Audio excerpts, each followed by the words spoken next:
La acción de la gracia, ¿recuerdan cómo funciona? Cristo, hombre y Dios, no solo persona, ¿sí? Eh, le va a hacer participar al hombre de su gracia, ¿sí? Y eso hace al hombre que lo va transformando, lo va divinizando. Lo que Jesús es por naturaleza divino, el hombre es por gracia o por participación. Porque nosotros somos dioses, no.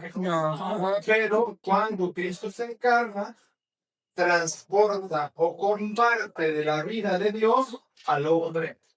Lo abre para que pueda recibir a Dios. Y eso también al hombre que hace con él, lo santifica. Lo santifica y lo hace crecer, lo eleva. ¿Vale? Ok. ¿Dudas? ¿No? ¿Dudas? No. Pero necesidad de vivirlo, sí. Muy bien. Ahora, decíamos que la cristología estudia el misterio de Cristo, de su persona. Ya vimos cómo están unidas la naturaleza humana y la naturaleza divina. Sí. Y de su obra redentora. ¿Se acuerdan del término que utilizábamos para hablar de esta parte de la cristología? Una cosa es cristología y otra de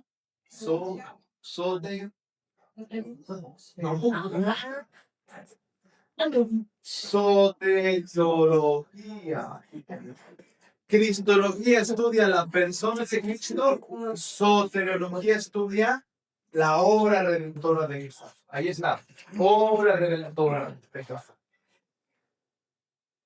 Jesús es el Hijo de Dios hecho hombre, ya vimos esto, Hijo de Dios hecho hombre. La divinidad y la humanidad se unen en Cristo. ¿Sí? Y a la vez, al mismo tiempo, es el Salvador esperado. Aquel desde que en el protoevangelio ya se escuchaba, ¿no? Protoevangelio, ¿se acuerdan? Dios le dice a la mujer, uno de tu descendencia, le dice Eva, uno de tu descendencia pisoteará la cabeza de la serpiente. Ya desde el protoevangelio, desde el Génesis, se estaba hablando del Salvador esperado. ¿Sí? Porque cuando entra el pecado del mundo, Dios no abandona al hombre. No. No, sino que le promete las ayudas necesarias para salir de ese agujero en el que el hombre solito cayó. ¿Sí? Vamos. No se pueden separar estos dos aspectos. No podemos separar a Ariana de su diseño textil. No podemos separar el diseño textil de Ariana. ¿Sí? ¿Explico? Cuando alguien dice, este diseño, de seguro es Ariana. ¿Sí o no? Le imprime su personalidad. No se puede separar la persona de Cristo de su obra.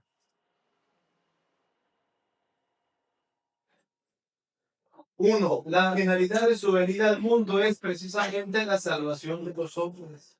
Pregunta de los 54,000. ¿Por qué murió Jesús en la cruz?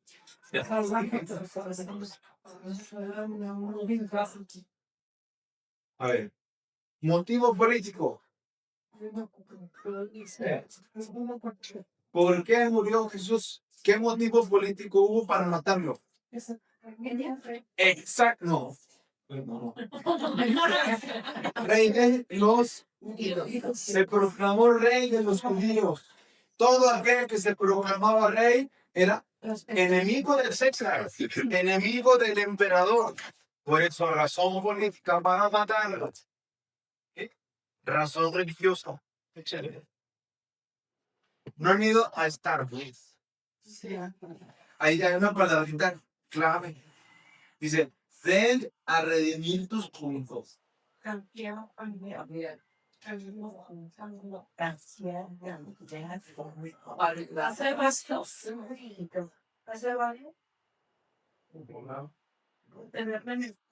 Gastar, compra, vendo.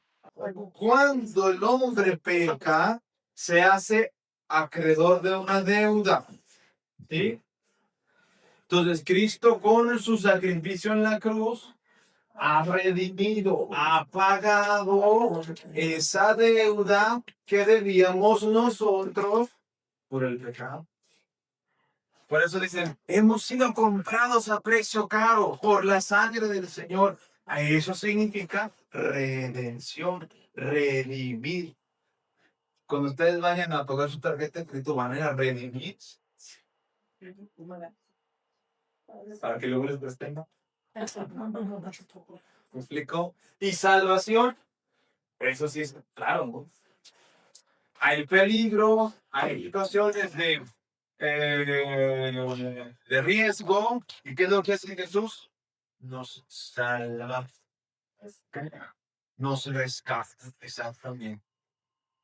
De poder caer en el infierno, Jesús nos salva, nos rescata. Ahorita venimos platicando con Jacob. Jacob es el humano, un seminarista. Venimos platicando sobre lo que hemos venido también haciendo en clase, ¿no? Decimos, Cristo desciende, el Hijo de Dios desciende, toma la naturaleza humana y cuando regresa Dios, ¿qué pasa? Ya no va solo, ¿verdad? Lleva en sí la humanidad, ¿verdad? Entonces me decía Jacob, Padre, entonces ya todos estamos salvados, ya estamos en el corazón de Dios. Pero Jacob tomaba la palabra humanidad por el conjunto de todos los hombres que ya los llevó Jesús con Dios. No, Jesús lleva la naturaleza humana al corazón de Dios. Pues todo lo humano puede llegar a Dios, puede llegar a entrar a Dios, pero está la libertad de querer entrar con Dios o no, ¿verdad? Cristo se pone como puente, se pone como ese eslabón, pero yo decido si entro, si lo sigo o no, ¿verdad? O me quedo. Porque entonces las conclusiones a que llegábamos eran, pues apaga y vámonos. Cristo ya me metió al corazón de Dios, ya todos los hombres, cada uno estamos adentro, estamos salvados, como dicen los luteranos. Entonces, pesca lo que quieras. Esas serían las consecuencias, ¿no? Pero Cristo puso el camino y deja la libertad tuya pasar por ahí. Bueno, ¿ok? Vamos a ver en la segunda parte de la teología de la acción redentora, teniendo presente lo visto y acerca de su persona y a todo lo que vimos anteriormente, ¿verdad? Todos los hombres albergan una esperanza profunda de alcanzar la verdad y el bien, y un anhelo de conseguir la felicidad. ¿Sí o no, el profesor Esteban? Es filósofo. Puede decir, tú no dar clases de esto, ¿no? Todos queremos ser felices. A fin de cuentas, ¿no? Ah, pero la felicidad se alcanza en la verdad y en el bien. Aquello que no sea verdad y que no sea bueno realmente no me hace feliz. Padre, pero si yo drogando me soy feliz. Ah, caray. Yo con el alcohol soy feliz. De verdad. Verdad y bien. ¿Estás hecho para el alcohol? ¿Estás hecho para la droga? ¿Cuál es tu verdad? La verdad sobre el hombre, ¿verdad? Cuando tú eres consecuente contigo mismo, con lo que tú eres feliz. A ver, aquí vamos a entrar un poquito en la vida personal. Cuando yo tengo una novia que la sustituyo, y yo me dedico a cumplirle sus caprichos, cuando me dedico a hacer lo que ella quiere que yo sea, yo estoy traicionando esto. No es la verdad, porque me estoy dedicando a qué? A cumplir un perfil o una forma de ser que piensa a otra persona, ¿sí? Y me estoy despersonalizando. Ya no soy yo, soy otro, ¿sí? Tarde o temprano, esa bomba que he iniciado va a explotar. Porque uno se reclama siempre a sí mismo. No estoy siendo quien debo ser, no estoy siendo yo. Y por lo tanto, fácate, empiezan los problemas. Es que tú nada más quieres que hagamos lo que tú dices. Es que yo también soy. Y empieza. Y estoy diciendo, sí, es cierto. ¿Quieres ser feliz? Tienes que vivir tu verdad en el bien. O el bien y la verdad. Catecismo de la Iglesia Católica, número 843. La Iglesia reconoce en las otras religiones la búsqueda entre sombras e imágenes del Dios desconocido pero próximo, ya que es el quien da vida, quien da a todos la vida, el aliento y todas las cosas, y quiere que todos los hombres se salven. Así, la Iglesia aprecia todo lo bueno y verdadero que puede encontrarse en las diversas religiones. Pero en su comportamiento religioso los hombres muestran también límites y errores que desfiguran en ellos la imagen de Dios. ¿Quedó claro? Confusión. Más o menos. ¿Sí? Todos los hombres pueden esperan alcanzar la felicidad a través de la verdad del bien. ¿Sí? Y aquí dice el catecismo que la iglesia sabe reconocer la verdad y el bien que hay también en otras religiones. ¿Sí? Porque en el fondo es el deseo, es la búsqueda de Dios, es el deseo de Dios que se alberga en el corazón del hombre. ¿Sí? Y que por muchos caminos siempre el hombre lo está buscando. Brava. 10. ¿Dónde lo pongo? Muy bien, es que es eso. ¿Sí? Usted, una semilla del verbo, donde quiera que esté en cualquier cultura, es un gesto verdaderamente humano. Por ejemplo, un gesto de solidaridad entre los luteranos, es semilla del verbo, ¿no? Claro, ¿sí? Porque Dios me llama a la comunión. Y si estoy viendo un gesto de solidaridad, los testigos de Jehová que van caminando de casa en casa con su paraguas, dice mi abuelita, con su paraguas, ¿eh? Y juntos van platicando y van con el deseo de predicar la palabra de Dios. ¿Es semilla de un verbo? No. Testigos de Jehová, ¿cuál es el error principal? No creen en Cristo como Dios. ¿Qué más? Los vírgenes. Tomar la palabra con el punto con, sin querer interpretarla. Lo que dice la Biblia, eso es lo único. ¿Sí? Nosotros no somos religión de libro. Tenemos un lugar especial a la Biblia, pero también esta se complementa con la tradición de la iglesia y con el magisterio. Son los tres ámbitos en los que tenemos palabra de Dios, porque la palabra divina no se puede encapsular en un texto.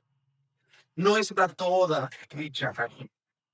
Están también los santos, los padres de la iglesia que a lo largo de la historia nos han interpretado la escritura, y está el magisterio. El magisterio es una ayuda a nosotros para poder saber qué es lo seguro entre tantas corrientes de doctrina, para que no nos lleve, como dice Pablo, como una veleta el viento de un lado a otro. Está el magisterio. Oiga, padre, pero pues ya basta de que los curas y los obispos quieran someter a todos, nomás poniendo normas que ellos dicen. ¿Creen en el Espíritu Santo? Sí, el Espíritu Santo asiste. Y así aunque el curita me caiga mal, así aunque aquel obispo no lo pueda ver en pintura, está la asistencia del Espíritu Santo y en eso así confío. Y sí creo. A pesar de los gestos o de los errores del hombre obispo, ¿sí? Está la asistencia del Espíritu que propone la doctrina fiel sobre todo. Usted quiere saber si un libro es correcto leerlo o no. Si tiene Sagrada Escritura, palomita. Si tiene referencias a la tradición de la iglesia, santos padres, por ejemplo, San Agustín, Santo Tomás de Aquino, San Juan Crisóstomo, santos de los primeros siglos, palomita.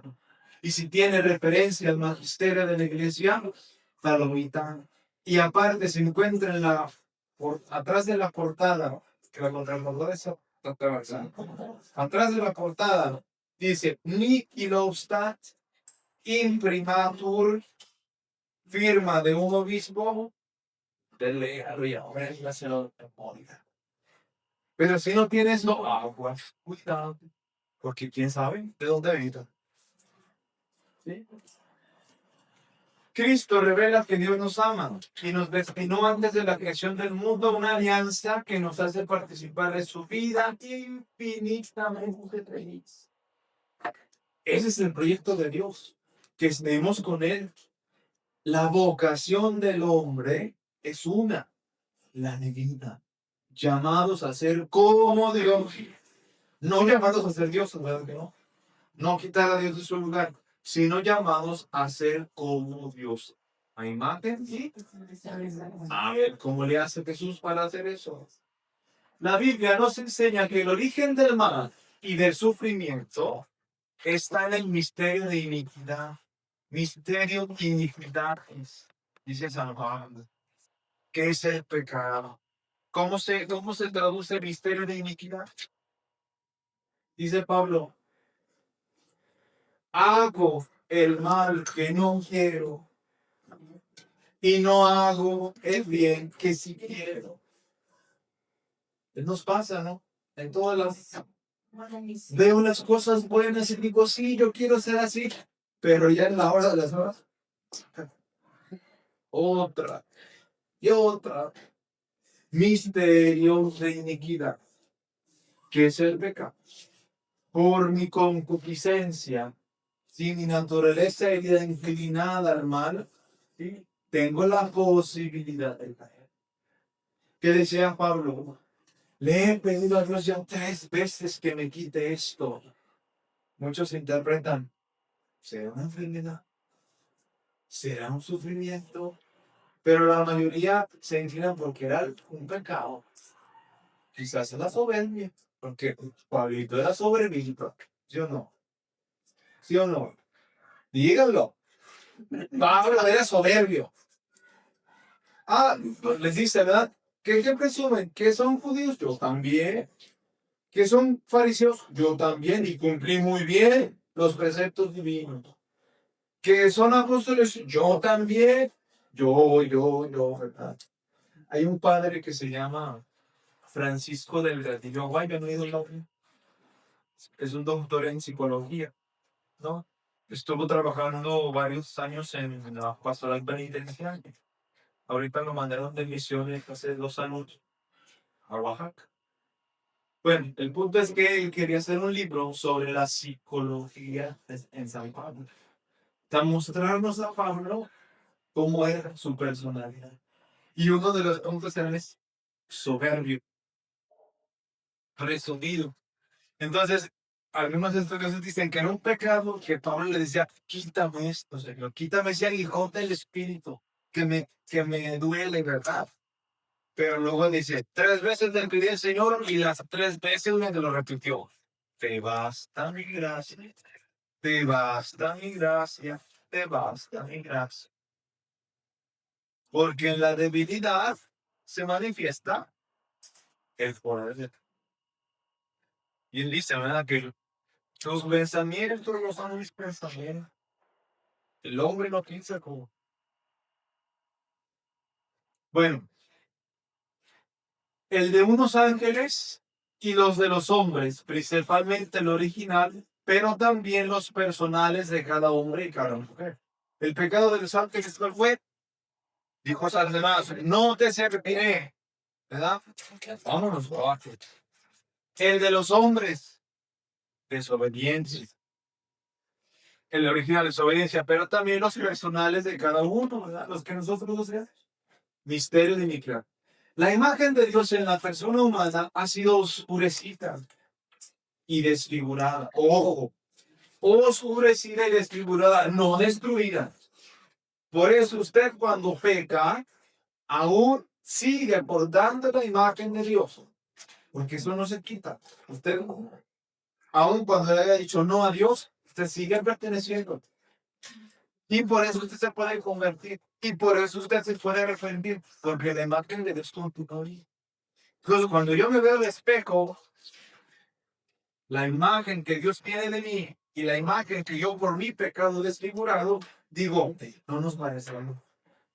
Y yo decido, quiero seguir permaneciendo oscurecido o desfigurado. Bueno, no se los quita, pero desfigurado. Quiero seguir siendo desfigurado o oscurecido o me quiero parecer a este plan que Dios tiene para mí. Esta imagen que Dios tiene mía. No, pues yo quiero esta. No, pues trabajo. Me pongo a trabajar.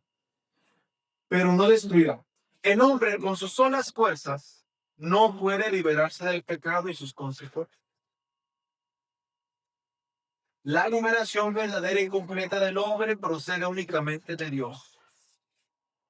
A ver, si yo le debo algo a Dios, es una deuda grande, ¿verdad? ¿Sí? Que yo no puedo pagar. Porque mi acreedor, Dios, es infinitamente superior a mí, ¿cierto? ¿Quién sí puede pagar esa deuda? Él mismo, Dios mismo. Y por eso manda a su hijo para que pague por mí. La prueba que Dios nos ama es que Cristo, siendo nosotros todavía pecadores, murió por nosotros. Murió por nosotros. Él fue el pago, ¿verdad? La muerte con el pago. ¿Vamos bien hasta aquí? Sí. Fíjense que San Agustín tuvo una lucha con eso. Hay una herejía que dice que el hombre con sus solas fuerzas sí puede liberarse del pecado. ¿Han oído hablar de Pelagio? El pelagianismo. No. Pelagio decía esto. El hombre no necesita de la gracia para salvarse. Él solito puede. ¿Sí? Porque él se ha fijado mucho en la posibilidad de bien que puede hacer el hombre. ¿Sí? El solito se puede salvar. Pero ya vimos que la deuda es muy, muy superior a él. Porque se ha hecho a Dios. Y solamente un pagador, un cliente del mismo nivel de Dios es el que puede pagar. Y por eso Cristo tuvo que ser el movimiento. Siendo Dios bajo, se hizo como nosotros para luego pagar por lo que hemos hecho. Vean todas las consecuencias de la encarnación. Todo. Vamos, continuamos, porque si no, aquí nos dan las 3 de la mañana. Al defender la capacidad de la razón humana para conocer a Dios, la Iglesia expresa su confianza en la posibilidad de hablar de Dios, puesto que nuestro conocimiento de Dios es ilimitado, nuestro lenguaje sobre Dios lo es también. Las perfecciones de las Escrituras reflejan la perfección infinita de Dios. Podemos nombrar a Dios a partir de las perfecciones de su ternura. Ese dato con que se mete, a ver. Dios trasciende toda criatura. Es preciso, pues, purificar sin cesar nuestro lenguaje de todo lo que tiene de limitado y de imperfecto. Nuestras palabras humanas quedan siempre más acá del misterio de Dios. Al hablar así de Dios, nuestro lenguaje se expresa ciertamente de modo humano, pero capta realmente a Dios mismo, sin poder, no obstante, expresarlo en su infinita simplicidad. Es lo mismo, ¿no? Que decíamos. Ante la deuda infinita que tengo con Dios, solamente un cliente o un pagador del mismo nivel le puede pagar. Traduciéndolo, lo que nos está indicando esto es que solamente Dios puede hablar de sí mismo. ¿Sí? Pero cuando Jesús se hace hombre, toma el mismo lenguaje humano para hablar de Dios.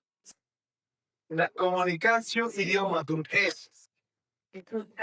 Jesús traduce el lenguaje divino al humano y traduce el lenguaje humano a lo divino. ¿Sí? Al hombre le dice todo lo de Dios Y a Dios le dice todo lo del hombre. ¿Sí? Y decíamos, no solamente a nivel intelectual, de poder cambiar una palabra por otra, siendo la traducción, sino a nivel también de la experiencia. Cristo le dice a Dios, ¿qué es lo que siente el hombre con nosotros?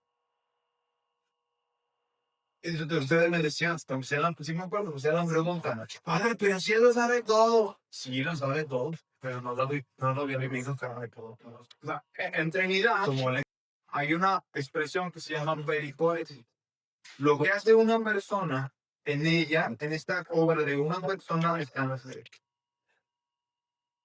Si usted se comunica con el Espíritu Santo, en definitiva se comunica con ustedes. Porque hay un solo Dios entre ustedes. Bueno, dice el Catecismo de la Iglesia Católica, al entregar a su Hijo por nuestros pecados, Dios manifiesta que su designio sobre nosotros es un designio de amor benevolente, de amor de bien, que precede a todo mérito por nuestra parte. En esto consiste el amor, no en que nosotros hayamos amado a Dios, sino en que Él nos amó y nos envió a su Hijo como propiciación por nuestros pecados. La prueba de que Dios nos ama es que Cristo, siendo todavía pecadores, murió por nosotros.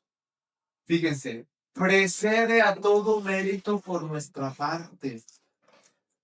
Por muchos rezos que hagas, por muchas misas a las que vayas, por muchos sacrificios que realices, no mereces salvar.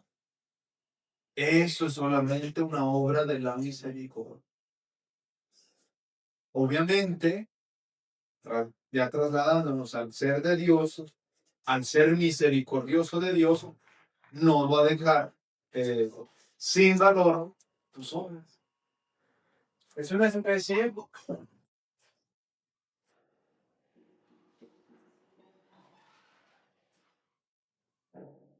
sinergia.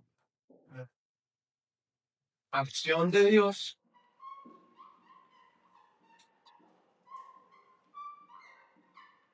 y acción del hombre. Juntos para la salvación. Oiga, padre, pero si mis rezos, mis misas, mis sacrificios, mis obras buenas, no obligan a Dios a salvarme. Entonces, no lo obligan a Él. Él es libre. Pero ¿qué pasa contigo? Te dispones. O te hacen disponible, dispuesto a recibir la salvación. Porque en definitiva dijimos al final, Cristo ha dejado el camino abierto. Y si tú ya estás dispuesto a pasarlo y caminas, aunque a veces te tropieces, aunque a veces des una vuelta a la derecha, pero regresas al camino, está ahí Dios todo disponible. Entonces tus actos, tu vida de prácticas religiosas sirven, sí, ¿para qué? Para disponerte. Entre más libre seas, más actúas o más te coordinas. Esto significa más que nada coordinación. Coordinas con la voluntad. ¿Sí? Pero entonces, yo con todas las maravillas que he hecho es por mí, pues me siento impelido o exigido, o al menos caigo en la conciencia de que puedo responderle de la misma manera, ¿no? Y aunque, ay, pues no quiero ir hoy a misa, pero estoy ahí. Y Dios sabe lo que me cuesta. Y lo vale, digo, y lo valore. Dicen los santos que los sacrificios más agradables a Dios son los que más cuestan. ¿Por qué? Ha conocido el sufrimiento. ¿Sabe cuánto sufres con eso? Y como tú se lo ofreces y saben que no lo quieres hacer, pero lo haces por él, son actos de amor. Y Dios es amor. Y todo lo que venga del amor, lo acepta, lo bendice y lo triplica, lo hace lo mismo. El designio divino de salvación a través de la muerte de Cristo había sido anunciado antes en la Escritura como misterio de redención universal. La muerte redentora de Jesús cumple en particular la profecía del siervo doliente. ¿Se acuerdan de esa profecía del siervo doliente? ¿No? Lo leemos los tres cánticos del siervo doliente, donde leemos lunes, martes y miércoles sábado en la misa. Ya no tenía aspecto de hombre, tan desfigurado estaba su rostro. Fue como un cordero llevado al matadero, pero él no decía nada. Él callaba. Él cargó sobre sus hombros nuestros delitos. Por sus llagas hemos sido curados. ¿Sí les suena ya? Sí. Ah, esa era la profecía del siervo doliente. Un siervo inocente, pero entregado a la muerte en rescate de muchos. Mi siervo justificará, dice Isaías. Ahí está, Señor. ¿Qué dicen los antiguos sobre este misterio de la redención? Los padres orientales subrayan que Cristo ha venido a comunicarnos la semejanza con Dios perdida por el pecado. Admirable intercambio. El Verbo se ha hecho partícipe de la humanidad para hacernos partícipes de la divinidad. Claro. Se fijan en el aspecto descendente y gratuito de la salvación. ¿De dónde viene el beneficio? Viene de Dios. Los occidentales se fijan en el aspecto ascendente de la salvación. La obra realizada por nuestra cabeza, Cristo, nosotros miembros del cuerpo místico, Cristo la cabeza, en nombre de toda la humanidad para ganarnos la salvación. Redimir es pagar por, ¿verdad? Él hizo algo en nombre de nosotros para ganarnos, para pagar por nuestra salvación. Subrayan su ofrenda al Padre en el sacrificio perfecto de su vida para reparar nuestro pecado y reconciliarnos con Él. Porque dije cuadros orientales y cuadros occidentales. En la iglesia antigua,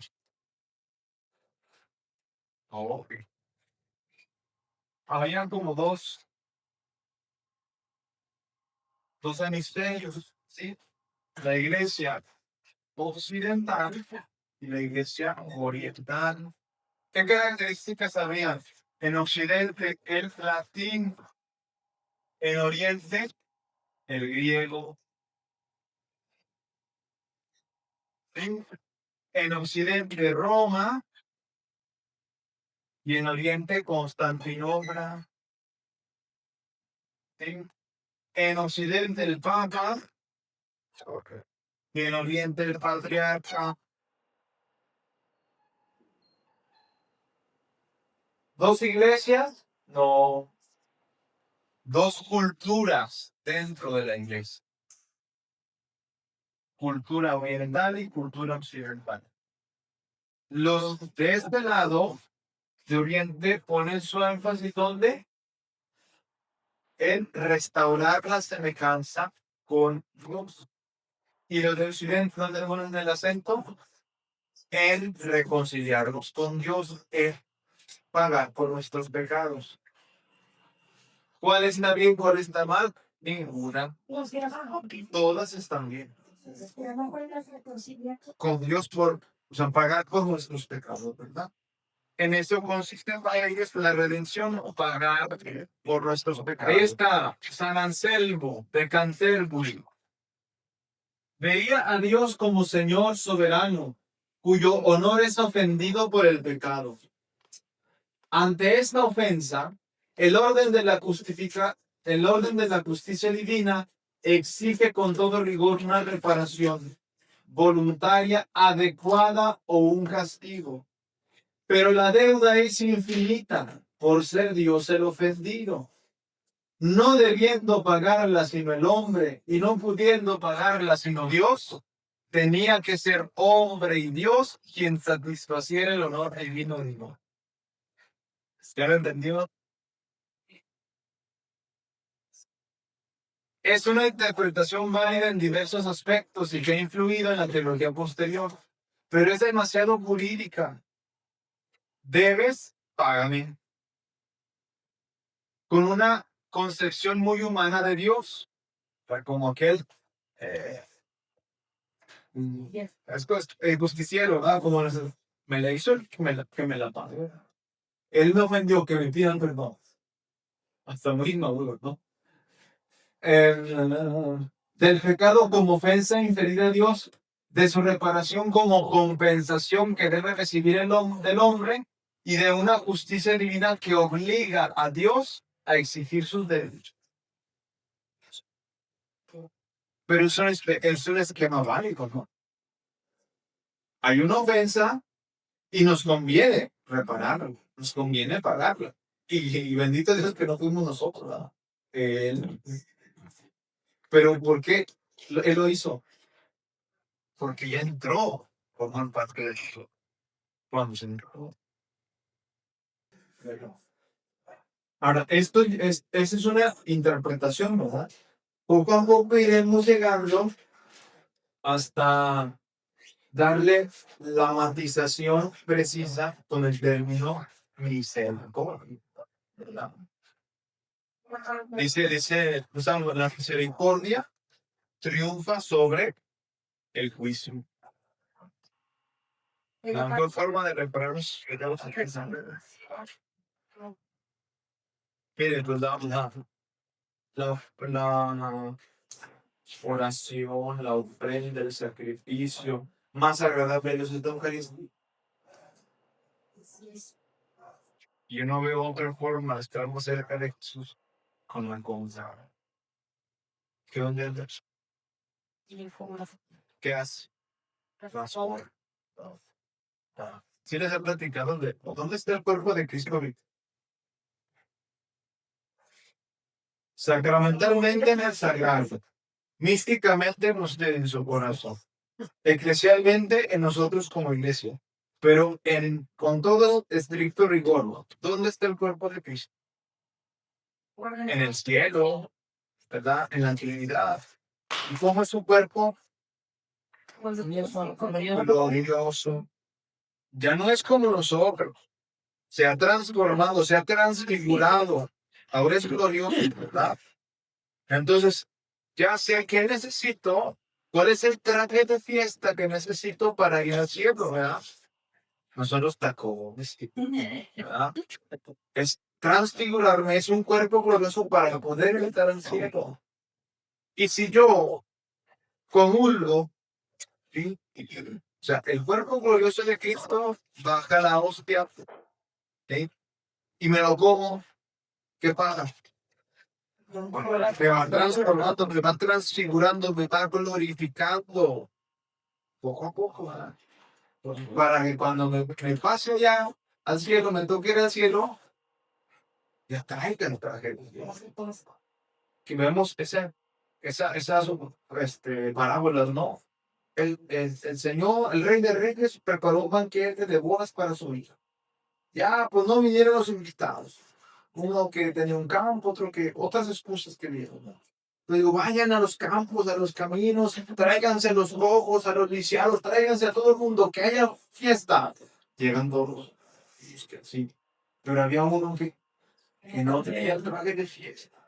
¿Cómo te atreves a venir a la fiesta sin el traje apropiado? Pero, porque no se transfiguró para poder estar transfigurado en el lugar de los transfigurados. Entonces pueden mezclar el aceite imposible. Por eso, la imaginación de su traje. Por ejemplo, un moribundo que nunca congregó en su vida, ¿sabes? Hizo la primera comunión, pero ya después ya jamás, ¿no? Y está en el accidente, y está a punto de morir, y no hay ningún padre cercano que lo auxilie. Aún en ese momento, si le viene la gente, dice, Dios, perdona. Basta. Un poquito, con una pizquita, Dios hace maravilla. Con 5 panes y 2 peces que... Vámonos, para que duerman mis.